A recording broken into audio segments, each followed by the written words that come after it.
আসসালামু আলাইকুম। দেখতে পাচ্ছেন আমার শ্বশুর ক্ষেত।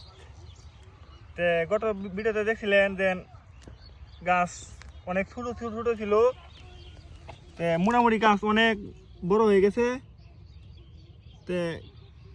আজকে মানে ক্ষেতটা বাঁচিতেছি। এই যে মানে অনেক গাছ হয়েছে লাগে বাঁচিতেছি। এই বাচ্চা পানিটা দিয়াম, হাত দিয়াম, অনেক গাছ মধ্যে মরে যাইতেছে। ভিডিওটা মধ্যে ভালো একটা ক্যামেরাম্যান নাই, ক্যামেরাম্যানের কারণে ভিডিওটা সাতারি না। ক্যামেরাম্যান করতে পারবো কমেন্টে লিখতে ভিডিও